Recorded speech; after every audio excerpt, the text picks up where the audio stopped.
Hi, everyone. I'm Steve Kepp. I'm a co-founder of From Day One, our forum on corporate values. Welcome to today's webinar. We're excited about this topic in which we'll be looking at how to make real progress toward providing greater access to underappreciated prospects for the growing tech workforce. Before I get started, I want to share something special we have for today's attendees. One of our monthly virtual conferences is coming up on Wednesday, February 16th, and it's titled Beyond Diversity, Bringing Substance to Inclusion and Belonging. We'll be presenting a half day of panel discussions, fireside chats, and other conversations among leaders and experts who are exploring new ways to sustain a sense of belonging among their employees. Thanks to our partners, including today's sponsor, we have some complimentary VIP tickets available for those who've joined today's webinar. That's you. I'm putting a link in the chat right now, and this is a good opportunity to take advantage of. The regular price for our conference tickets is $149, and this link gives you a free VIP ticket for the whole day's activities. Today, we'll be exploring the topic of closing the access gap to build a more diverse tech workforce. Here's what we're talking about. Despite efforts to provide greater access to underappreciated prospects, employers still complain about an inadequate talent pipeline. So where has progress been made and where is it lagging? Among other questions, what are the hiring trends saying about solutions? Is the bar for entry rising or falling? Since only a small percentage of applicants make it through the process to a technical interview, is it time to loosen the pedigree standards? What are the cultural obstacles that people talk about, and how can they be broken down? And finally, among employers, which methods produce the best results in achieving diversity goals? Our sponsor today is Lever. I'll tell you a bit about them. Multiple systems, bad data, lackluster automation, and staff bandwidth issues can make hiring more challenging than ever. With Lever's innovative talent acquisition software, you can move mountains in hiring and bring on the quality candidates faster. Lever TRM is the industry's only complete ATS and CRM solution. Its user-friendly features and built-in automation make talent sourcing, recruiting, nurturing, and hiring easier for companies of all sizes. Now, a few quick logistical items before we begin the conversation. This webinar is being recorded and you can get to it on demand soon after the event. So you can look out for an email in about 24 hours with that link. That email will give you info on how you can get professional development credits for this session from both the Society of Human Resource Management and the CR Certification Institute. And look out for a written account of the conversation on our website at fromdayone.co. Now, for the audience, please note about 45 minutes into the webinar, we'll have a Q&A session. You can submit your questions anytime you think of them using the Q&A button at the bottom of your screen. Now, I'd like to introduce our MC for today, the maestro of moderating, Lydia Dishman. Lydia is a staff editor for Fast Company, who's an expert on topics including technology, leadership, and the workplace. Lydia has also written for CBS Money Watch, Fortune, Popular Science, and the New York Times, among others. Okay, Lydia, take it away. Great, thank you so much. This is your maestro, Lydia Dishman, as Steve said. I'm so grateful to be here with all of you today for this very important discussion. And I wanted to start by saying that by now, I hope we all know the business case for having a diverse workforce. But it bears repeating that racially and ethnically diverse companies are 36% more likely to outperform their competitors. 83% of executives agree that a diverse workforce improves their organization's ability to capture and retain a diverse client base. And 67% of job seekers consider a diverse workforce an important factor when evaluating companies and job offers. These stats come from a recent white paper on the state of diversity recruiting. Yet we know that there are still significant barriers to increase diversity at organizations across North America.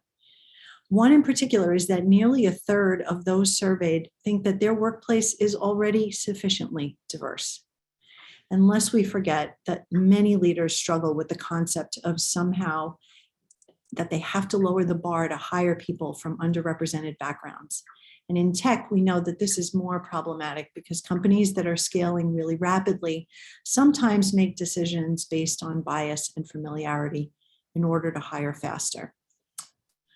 These efforts don't take into account the complexity of diversity in recruiting efforts, and they don't necessarily align with actual practices with the organization's goals. So here to discuss some better ways that leaders can close the access gap and build more diverse workforces are an accomplished and insightful group of professionals. And I'm going to ask them to introduce themselves briefly. And my first question, which you can tack right on to your intro, is tell us how your organization is working to change the traditional recruiting paradigm. So Ambra, why don't we start with you? Hello, my name is Ambra Benjamin. I am currently leading global technical recruiting for Datadog, which is based in New York. We also have secondary headquarters in Paris, and I actually sit in Seattle. So all of the time zones are involved in my world.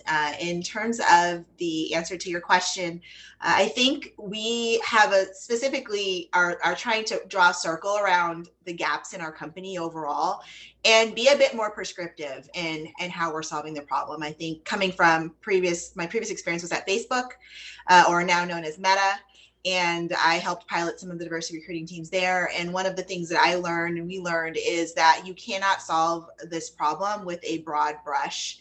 There are different problems and challenges within various talent profiles, and what success looks like in building a sales organization within a tech company is very different from what success looks like in building an engineering organization. And so I would just say, like, where we've really tried to be more prescriptive is where we're finding success, and really trying to solve the unique challenges within each of these different categories versus trying to just fix the entire problem of like getting our overall makeup as a company correct, because frankly that can feel like boiling the ocean. And sometimes you're dealing with different challenges in HR and human resources. We have a male problem. We need to hire more males, right? So we do need to look at that very differently than how we might solve some of our challenges in leadership in engineering, where we have a deficit at times in other categories. So yeah. Boiling the ocean. I'm going to put that one in my back pocket. Thank you for that image. Marybeth, how about you go next? Hi, I'm Marybeth Caulfield with Lenovo. I'm Senior Manager for Global University and Diversity Recruiting. So I've been tied to our diversity and D&I group for many years. That's one of my passion places. So I think for Lenovo, one of the things we do is we set ourselves some really good goals, and they're published, and we have to rise to the occasion. We use a lot of data to help drive our decisions, and we also really make sure it's all in. I think without like senior leadership, I know nothing happens. So if it starts from the top, it works its way down, and we are accountable. And I think that's what's really made us successful and make us have to kind of live up to the ask. So those are important things. Nothing like accountability to meet goals. Sarah, how about you go next? Sure. Hi, everyone. My name is Sarah Fatima, and I am the head of Global Talent Acquisition here at Verifone. Diversity in our world is, I would say, a little different. What that means is we hire in 56 different countries. And diversity, while there's a racial and ethnic personality, if you will, to it, there's also another element of hiring people with disabilities and what diversity translates from one geography to the other. So one of the things that we've been very careful of, and we're trying to be very cognizant of, is what is the definition of diversity in the different geographies that we have, and how do we tackle that? Much like Ambra said, how do we address that gap based on the skills that we're looking to hire, right? HR has a different gender issue, for instance. Sales may not have the same issues. STEM categories, engineering and R&D, have a gender gap, have a racial gap, has a people with disabilities gap. And so how do we find alternative sources of sourcing, if you will, channeling those people into our organizations, and not just bringing them in, but really giving them a platform to be successful? How do we change our infrastructure to support those groups being successful within our environment? And that's really our goal. Absolutely. It's one thing to get people through the door. It's quite another to get them to stay. So that's just as important. Brittany, how about you go next? Yeah, absolutely. Hi, everyone. My name is Brittany Jones. I am a D&I consultant here at Oracle. I sit in Atlanta, Georgia, and I've been with the company for about 3.5 years. So here at Oracle, we are very big into data. We partner with our compliance team very heavily to make sure that all of our EVP leaders have access to what they're hiring and not just hiring, but what their employee data looks like per organization. We get as granular as the IC level. We look at M level. We look at attrition. We're reading exit interviews to really understand what are the gaps and barriers that all employees are facing, and then how do we come up with solutions as D&I consultants to basically solve for that. And so we partner very closely with the talent acquisition organization to develop a variety of diversity programs. And then alongside that, it's not so much just about the recruiting, but I think another woman brought up representation, right? We want to make sure that we are representing the inclusive organization that we do have here at Oracle in our interview panels at these diversity conferences. And so one thing that we've done to differentiate ourselves is created a diversity ambassador program to solve for the lack of representation. So we partner very closely with our employee resource groups, as well as our allies, affinity groups, and making sure that they're represented in the interview process. And they're talking not just about what your 9 to 5 is, but the D&I culture that we do have here and the ways that you'll contribute to helping to move the needle. And so, again, it starts with the data, and we just make sure that our leaders have access to that, as well as the D&I consultants, that we can help driving some of those goals in the diversity action plans. I definitely want to dig into the interview process a little bit later, so I'm glad you mentioned that, and we are definitely going to come back to that one. Last but not least, Debbie. Hello, everyone. I'm here from Viacom CBS as a director of creative talent acquisition under the umbrellas of Viacom CBS, which includes anything from BET, MTV, CBS, Paramount Plus, and so forth.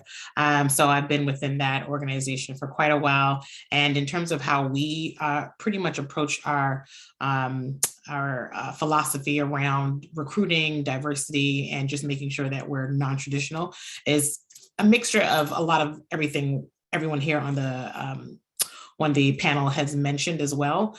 So definitely doubling down on the numbers. At the end of the day, the proof is in the pudding, and attaching goals and bonuses to those goals in terms of diversity numbers. Are we hitting those goals? And looking back, and where are our problem areas, similar to what Sarah mentioned. So really making sure that we are addressing those pockets where we see there is deficiencies, also creating programs for middle level management, specifically where minorities and BIPOC communities get stuck in the middle and not being able to advance.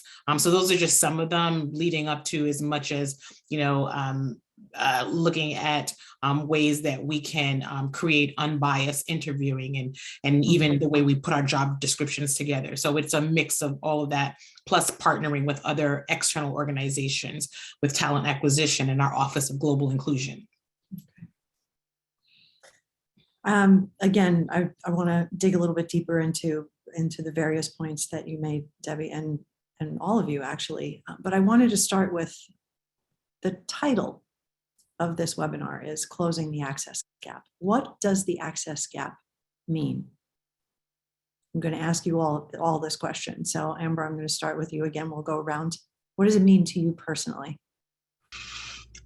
Wow, it's a loaded question. I feel like the access gap is really sometimes it's information. It's sort of understanding what your options are. It's really having options. I said this once a long time ago that if I could give myself advice earlier in my career, if I could tell younger people in their careers, and I mean like college or new grads, the one thing I would tell them is try to go to a company that will give you equity as part of your compensation package. Mm-hmm. And the reason why I say that is no one told me that when I was coming up through school.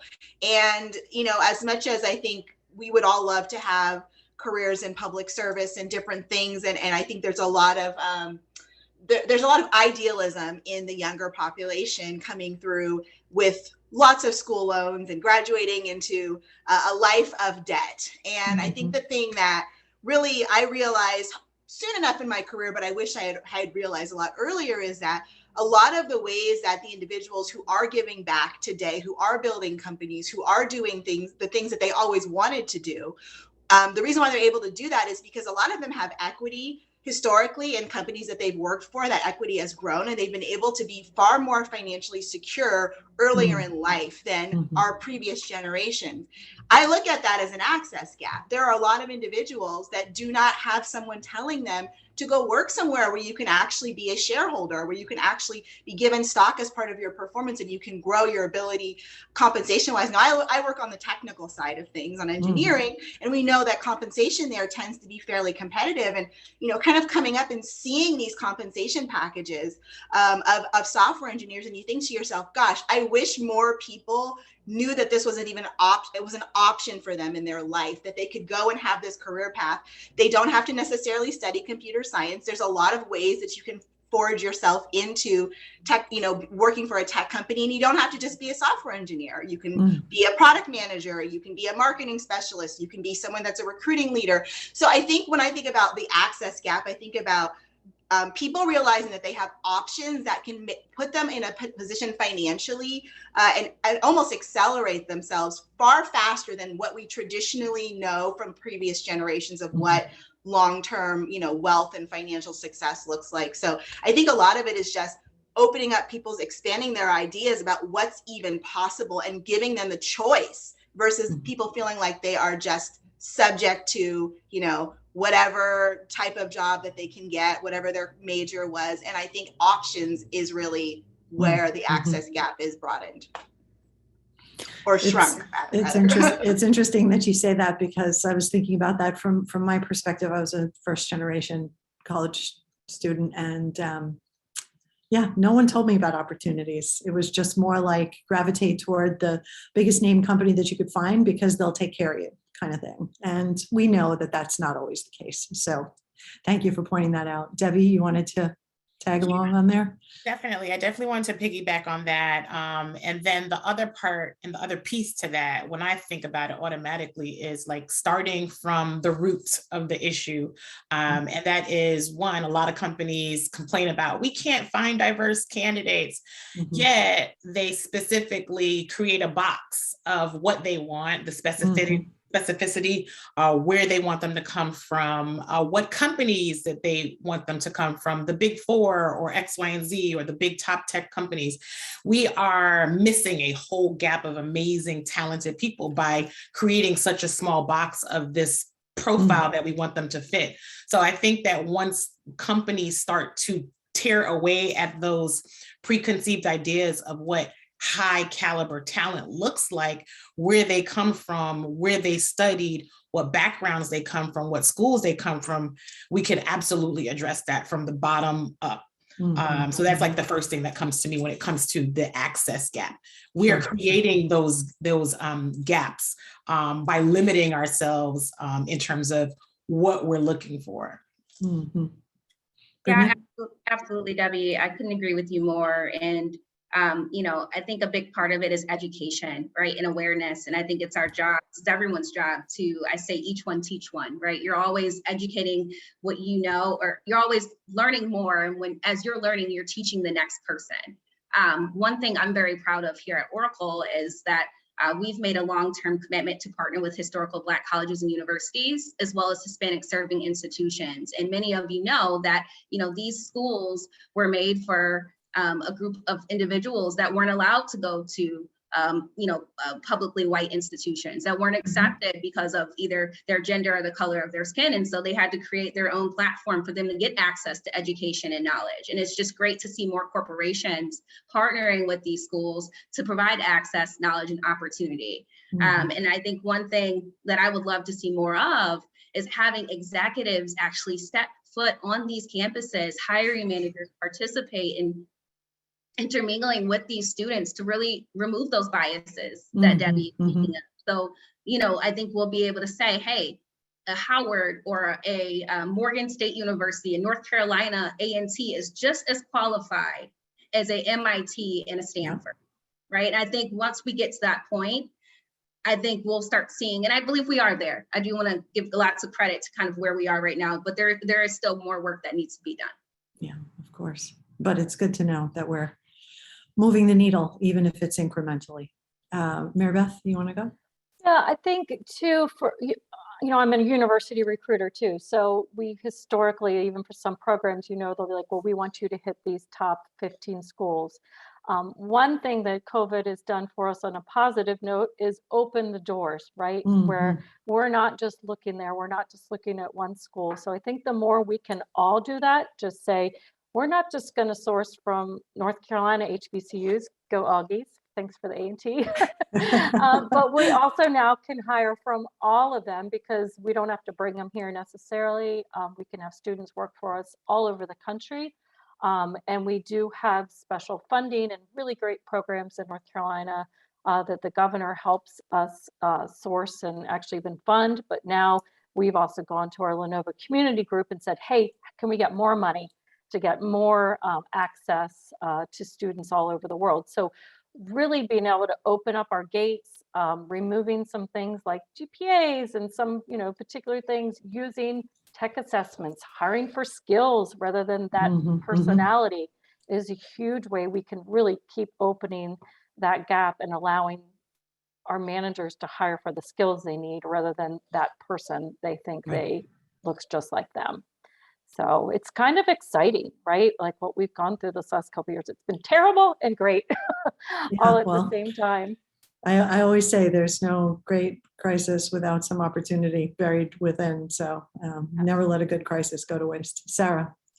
Yeah, and I just want to piggyback on what everybody said. I mean, HBCU schools and avenues like that were historically sidelined because companies were focused on mainstream channels, if you will.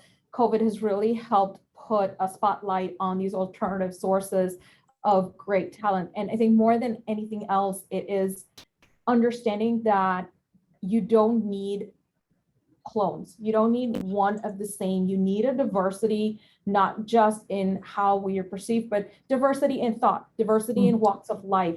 And these people, the people from these alternative sourcing channels, and I don't mean just HBCU schools, but mothers that are coming back into the workforce after a number of years, people that have gone through boot camps, people that have gone through, selective hiring from high school and coached into technical programs.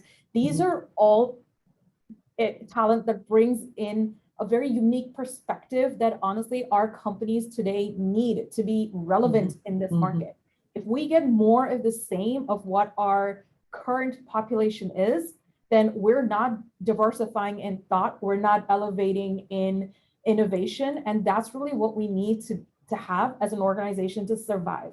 And so just the idea that our leadership is understanding that and opening their mindsets to hiring for potential, hiring for something different and out of the box is a huge step in the right direction. And well, let me put it to you this way though.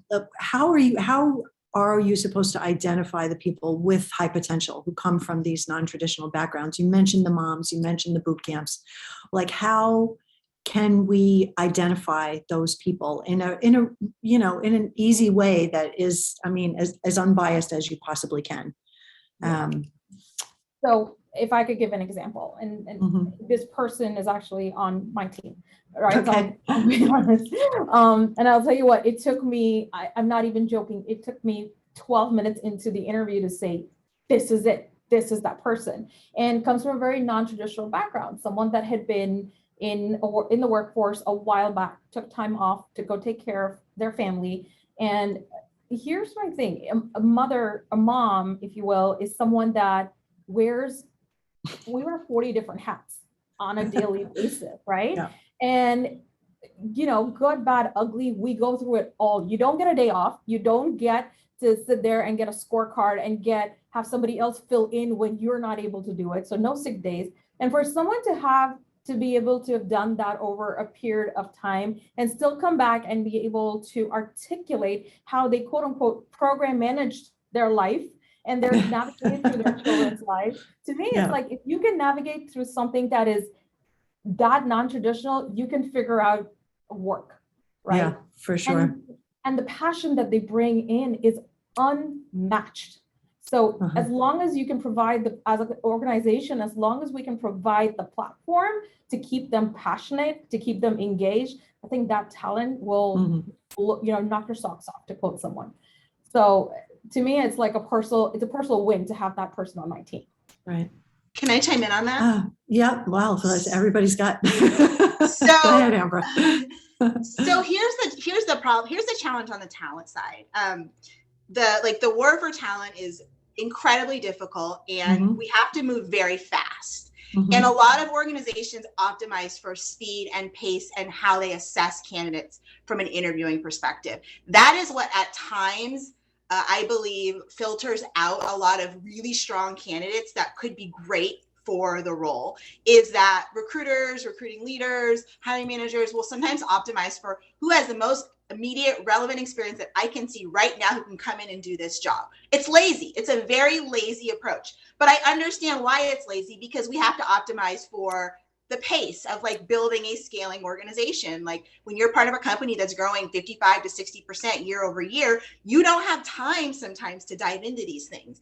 So the thing that I've really realized at scale is that you have to figure out how can you ensure that your interview process at scale is thoughtfully approaching different types of profiles of candidates.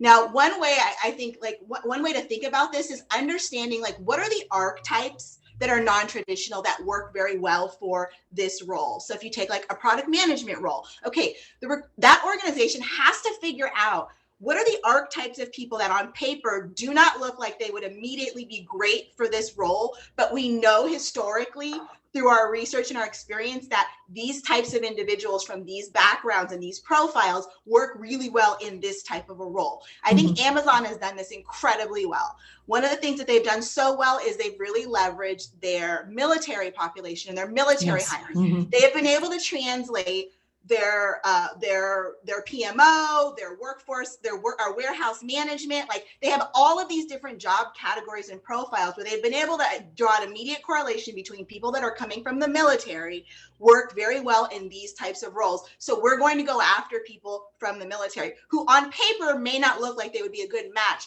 but they've understood that they actually are. And so I think that's the work that companies have to do, is they have to understand like what are the archetypes we're hiring for, and where can we go and look in places that other people aren't looking for people that we know categorically will do well in these roles. Because that's, in my opinion, that's the edge of a company to say, no, we're making offers to people that no one else is making offers to because we actually have a secret sauce and we know they're very good in this role. Those other companies don't know. But what people are doing is they're competing with the same companies for the same people with the same backgrounds and the same profiles. And that's why it's so hard to hire right now.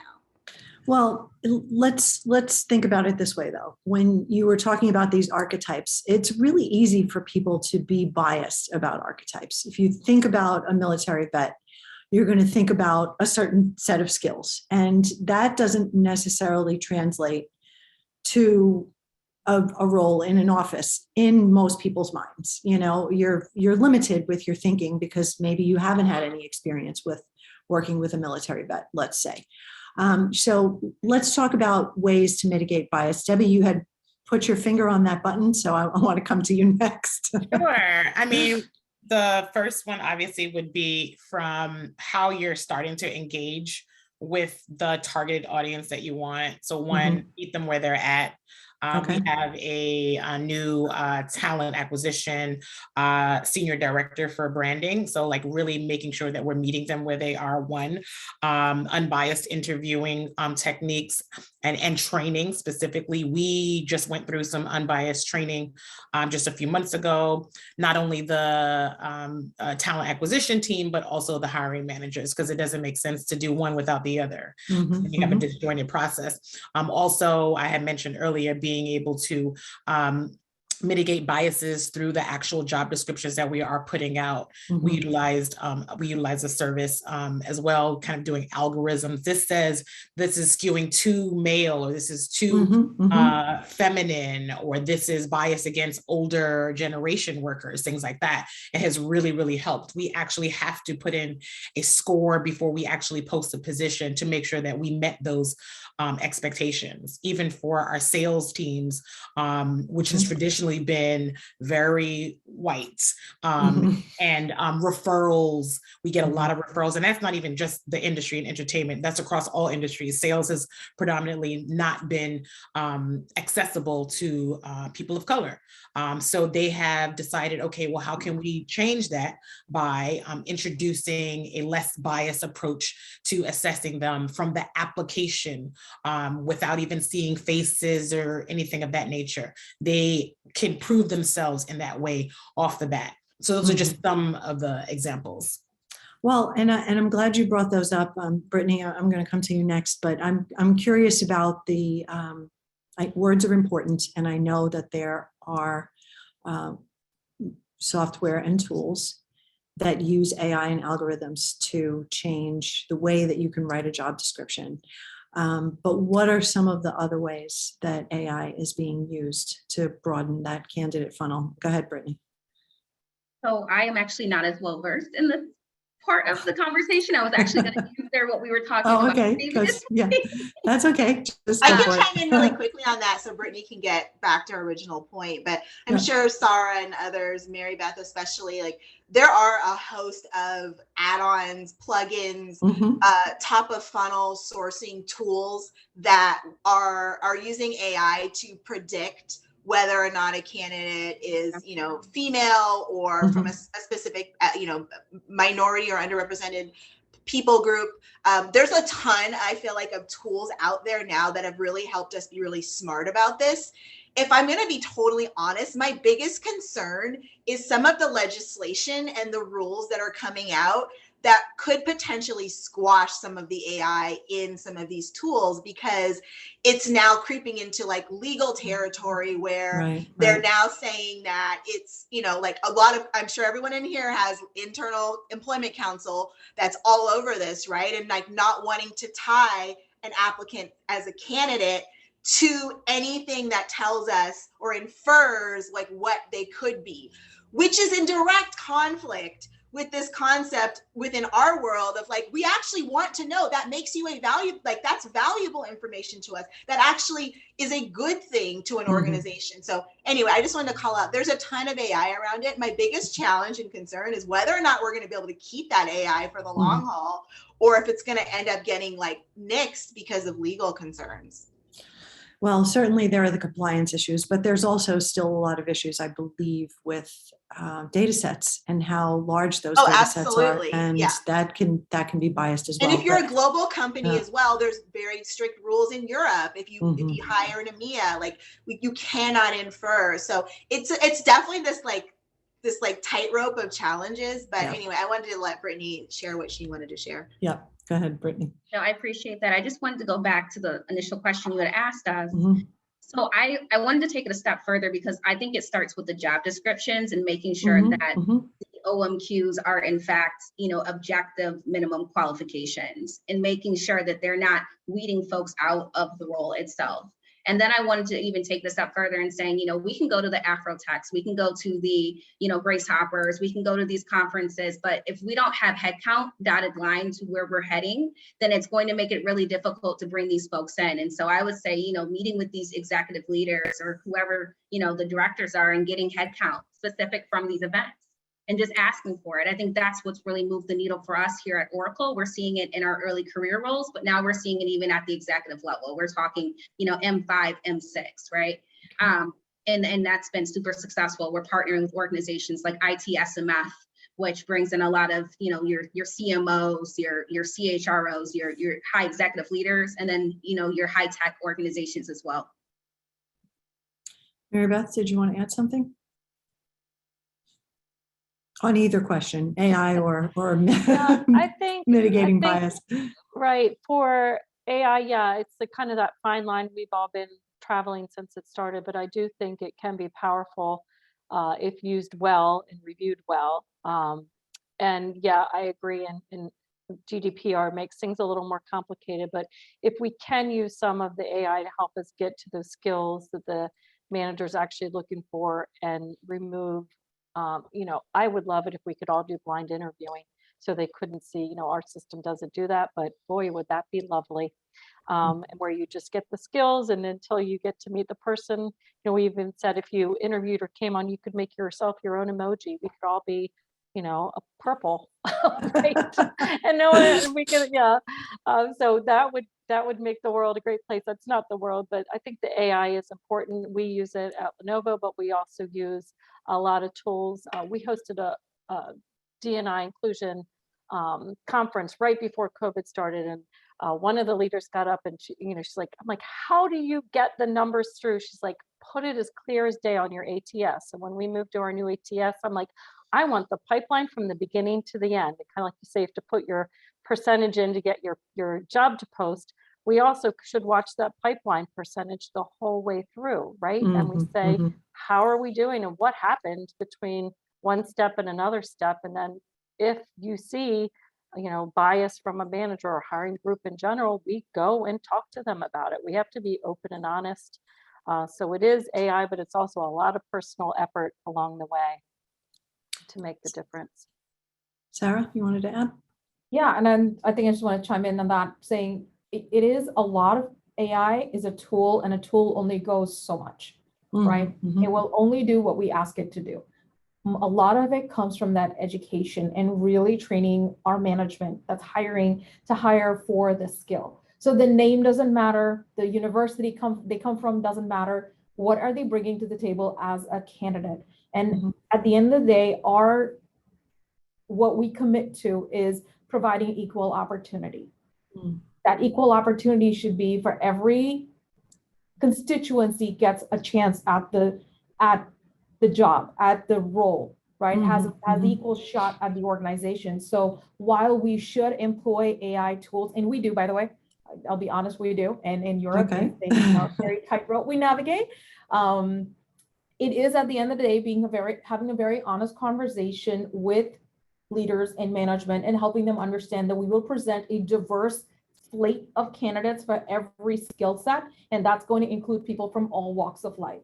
And then training them through structured hiring where you remove these unconscious biases. I've even had recruiters in our world sit in on interviews to help navigate those conversations with hiring managers. Something as tactical as that, but they need to hear how interviewing has changed. It's not a answer this question, answer this question, answer that. It's really more, let's talk about you as an individual and how do we fit into your ecosystem as an organization to make you better. And so it is driving programs like structured hiring through to remove unconscious biases and then exhibiting what that looks like by sitting in on interviews with our hiring managers so they understand how to change that conversation.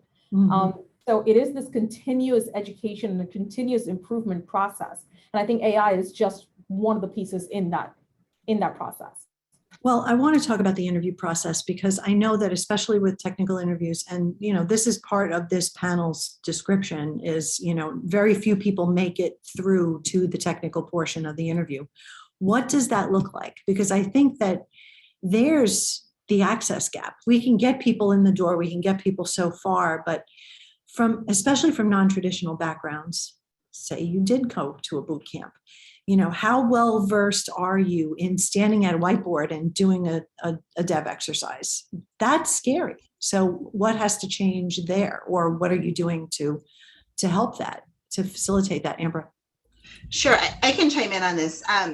So I feel like COVID era really changed whiteboarding because frankly, we did not have whiteboards anymore. Okay, and good. Even prior to that, I think a lot of companies were thinking about how do you pivot towards doing technical interviews online or like virtually rather. And yes, I know that there are virtual coding whiteboards and things like that. And I'm speaking about engineering hiring, but I do feel as though a lot of companies have pivoted to being very adaptive and giving candidates options in what types of technical assessments they can take on. So things like a take-home assignment, go ahead and do it on your own time without the pressure of the interviewer, and then submit the take-home assignment, and then it gets scored or graded. There's a lot of third party, there's paired programming, for example, where you can sit down and code like live with someone else. There's other companies that I won't necessarily name, but who actually have, like, they are the front people, the front company for other companies. So they do the technical assessment for the company, and they do that often very like blindly, where candidates can just apply, go through a series of technical assessments, and then they make it through the process. And we don't, the company doesn't know what their pedigree is, if they have a computer science background. They just know they passed the coding interview, and let's move them on to the next, the next step in the process.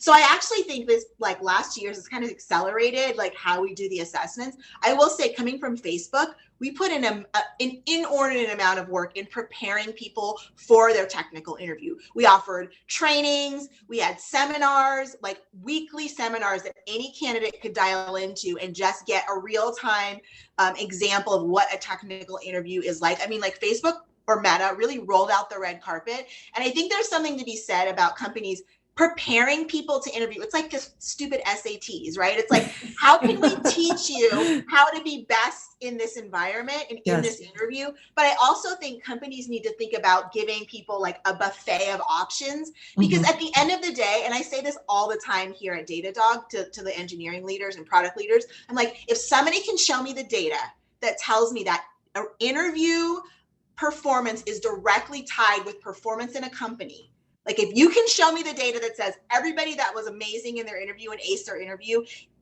are the highest performers in the company and have the highest trajectory, then I will believe you and say, let's just all base it on the interview. But no one can give me that data.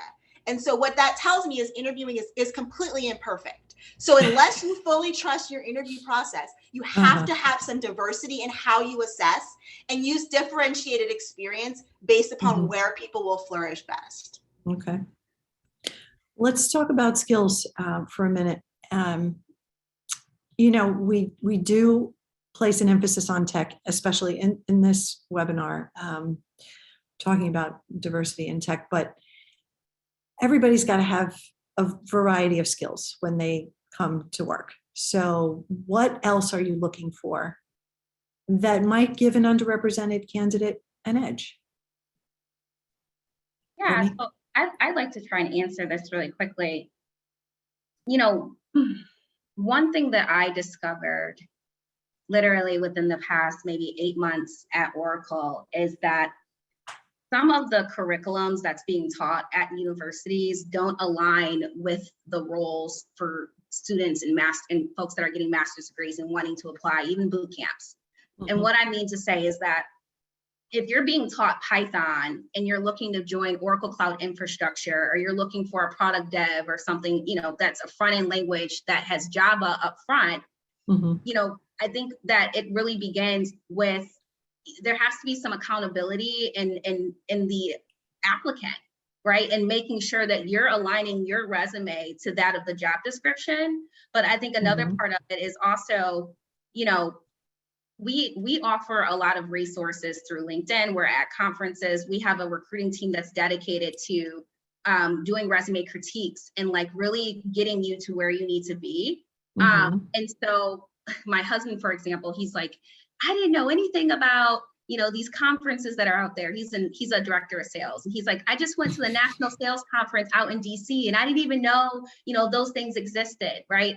There's a lot of ways that you can have access to the jobs and really working with different companies to help you get the role. You just have to Google and research and, educate yourself as well, right? Because I think there's only so much that a company can do. And so I'll stop there.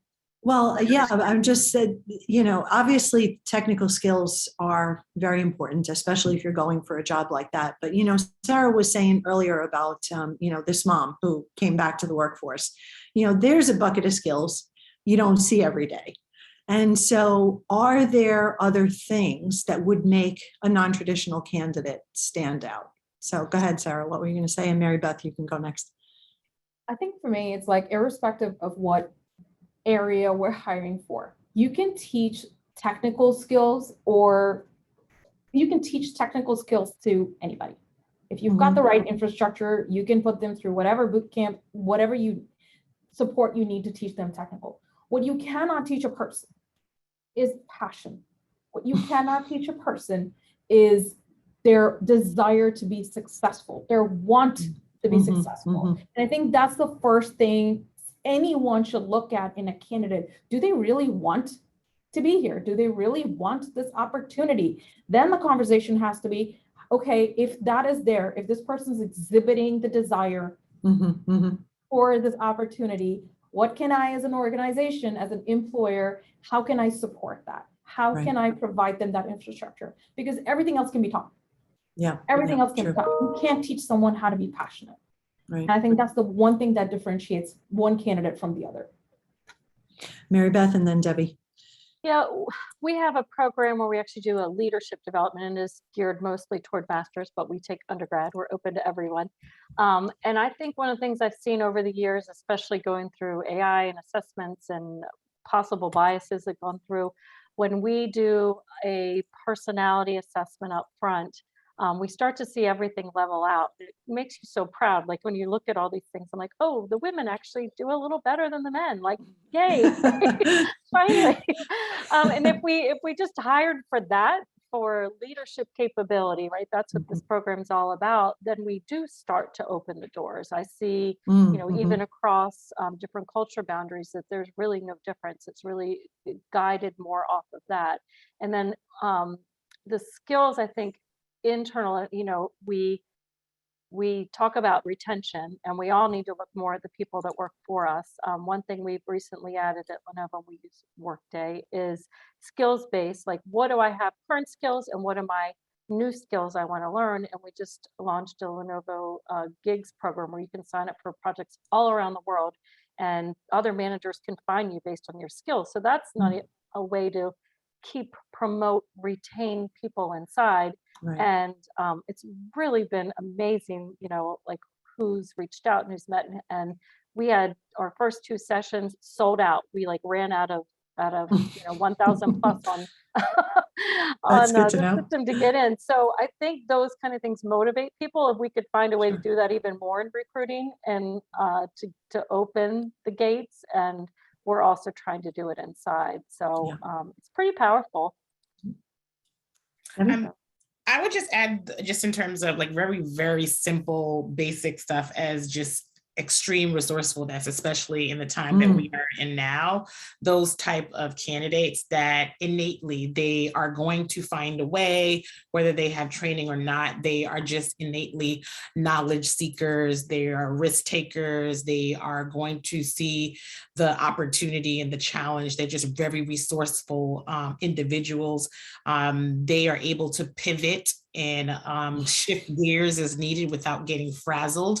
The calm beneath the storm, because we're media entertainment or content company, you know, we're all over the place. A lot of things change today, tomorrow. Being able to change with it, that we all know that the only thing, the one thing that's consistent is change. Yes. We have to be able to move with it. Whether we like it or not. Yeah, and just really strong, high emotional intelligence.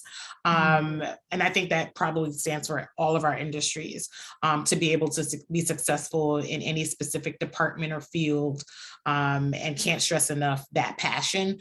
We don't want folks that, you know, feel that, you know, Viacom, CBS, one, they don't know our brands. We want to know that you've done your research and you understand it aligns with your morals, your goals, you know, our corporate social responsibility initiatives align with yours. People are more intentional about where they're going to begin with. So we want to make sure that we are getting those people that actually do resonate with, you know, our culture, our brand, what we represent, and so forth. So those are really important things that I think people forget to focus on outside of just the technical skills. And, you know, I have done X with X amount of years. Good that you were talking about this, because we're going to flip over to audience questions now. And of course, we have a question from Jonathan about how can you interview for passion?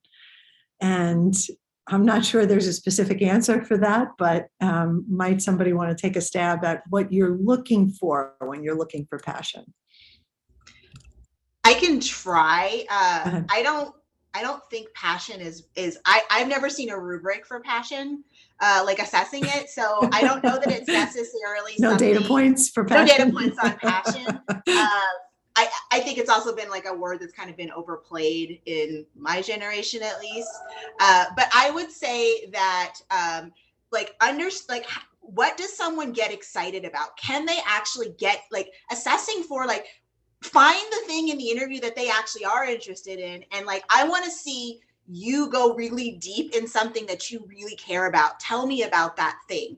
So like oftentimes if I'm struggling to get to the meat of a candidate, or like, you know, like in the conversation, try to find and let them pick their favorite project, right? Like asking you, tell me about your most successful project. Tell me about the thing that you delivered in your role that you were most proud of, and talk me through it from start to finish. Mm-hmm. Can they actually get excited and like tie their impact to something that they actually care about? Because it's really hard to get people to do that on some other topics. But if you're letting them pick their favorite thing, this is your favorite thing, your mm-hmm. most proud thing, you said you were into this. So now can you translate that and get me interested in the thing that you're most interested in? And I think that has to do with like projecting confidence and credibility. Can you deliver and land a message? Like, are you confident and clear? Can you explain it to me like I'm 5? Can you take me a computer from like a high technical place to something very simple and basic? Absolutely. Like those are to me like highly desirable skills in communication that you can assess for.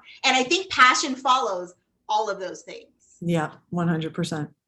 I know everybody's got a take on this, but I want to make sure we get to as many of these questions as possible. So let me ask this one from Michael, who's flipped the script on us and wants to know, candidate values and impressions are a factor in offer acceptance. Do the panelists have a strategy for appealing to a broader, more diverse candidate pool? So basically, what is your company doing to appeal to a more diverse candidate pool? Marybeth?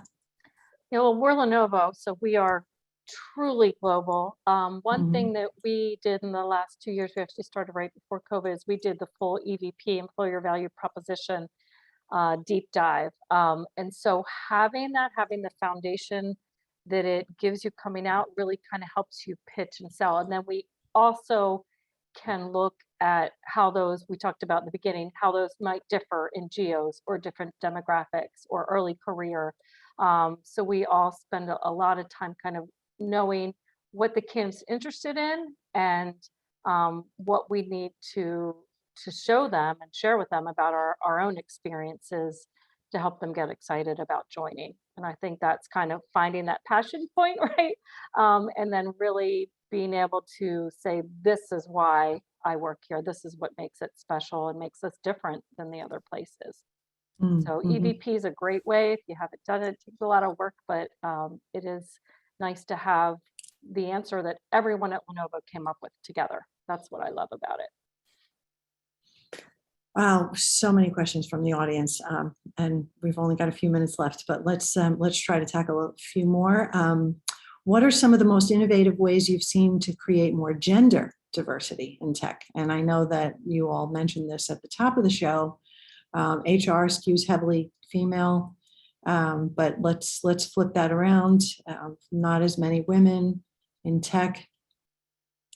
Innovative ways to create more gender diversity. Want to take a stab at that? Yeah, I'm happy to. So we partner with a lot of women targeted organizations like Women Impact Tech, Society of Women Engineers. We make sure that we're branding ourselves as a diversity employer of choice, setting up conferences, and like I spoke of earlier, dedicating headcount specifically to these events. So we have a goal of hiring 50 women. You know, we go to these targeted conferences. Another thing that we're doing too is that we're really big in our referral program. And so we partner with Oracle Women Leaders, known as OWL. Mary Ellen Kostakis is the executive director at Oracle, and what she does is she has a program specifically that goes out and mentors women of all ages and ethnic demographic groups, and we bring them in, and it's a rotational program that we've curated. So we're seeing a lot of success there. We do have a back to work program as well. So women that have taken maternity leave, if you're a military spouse, if you've decided to take sabbatical for 5 years or something of that sort, right? Like we look at diversity in those ways as well. I do want to call out while we're talking about diversity, I think one thing we have to do a better job of is making sure that we're educating folks on the difference between underrepresented minority and diversity. Like we've always been diverse, right? You can have all white men and they're all diverse, right? Or, all Black women and they're all diverse. Diversity is not your skin color or your gender. Diversity is your experiences, right? So obviously I'm a Black woman. I have a mom. I'm from the Midwest. I'm a mom. I'm from the Midwest, right? I have a master. It's those Intersectionality. Things, right? And then being an underrepresented minority is understanding the gaps, right? And perhaps there's a lack of in a specific field or area of your business that you're trying to fill, right? With that. So I just want to make it clear that, everyone is diverse here. Everyone is considered a diverse candidate, right? But understanding what an underrepresented minority is and why you're targeting an HBCU, right? Or, another avenue. Yeah, and that's why I often say non-traditional candidates, especially for tech, because we know that, as you say, you could have a string of 5 white guys. They all came through boot camps. They didn't go to Stanford. There's your diversity, sorta, but yes, in terms of this, it is non-traditional, and with the gender piece especially. And thank you for those resources. There just aren't a lot of women in tech, and that's not even. And when you do see them, they're not in leadership roles, or they're in like say marketing or HR, where it's traditionally feminine roles in a company. So that's kind of gotten me thinking about that. But we've got a couple of other questions here.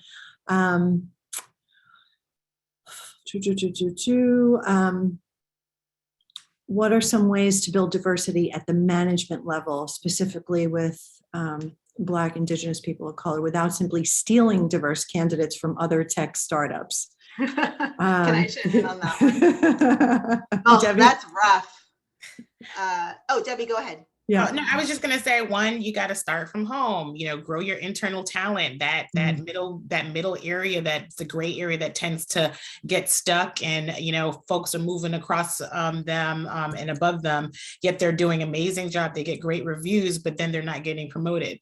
So start to do inventory on those high potential internal candidates first, without coming up with these new amazing programs to target folks externally. If you can't take care of home first, then how can you bring in other people to get involved in the company and retain them if you can't even keep the current ones that you have happy? So we've definitely been a big champion and a diverse company that's always embraced it, and we've kind of pioneered ourselves as a company that includes bring your whole self to work. But even we had work to do, and we had to create programs such as that really tackle that middle level area, especially also right setting levels and titles, and looking across the house at where are those areas that we need to address first. So I think it starts in home first.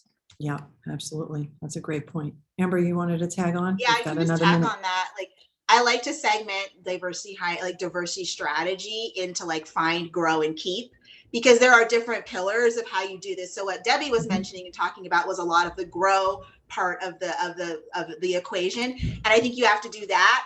And then there's the find part, and you do have to bring in external people as well. And you need to figure out how to keep the ones that you actually have, because there's a cycle of like stealing the candidates. So the only other thing I would add on the like find side is I'm a really big proponent of finding the queen bee. And when I say that, I mean, I would say that for male, or like, it's like, I'm using that as like a filler, but find the person that actually attracts, the leader that will attract others, not just like them, but like a variety of diverse candidates, and not just attract, but actually cares about it and cares about growing and developing it. Because I'm going to tell you, like, not every Black leader is created equal in that regard. Some of them have no interest whatsoever in building a more diverse pipeline or like leadership team that looks like them. They want to be the only one, right? I'm just going to keep it real. Like, you need to find the people that actually care about this and they want to grow this within the company, and they will put in the effort. Well, keeping it real, we are out of time, and we have so many more questions from the audience. So I would encourage you attendees, please reach out directly to any of our panelists. You can even connect with me via LinkedIn, via the organization. I'm sure they'll be happy to have a dialogue with you offline.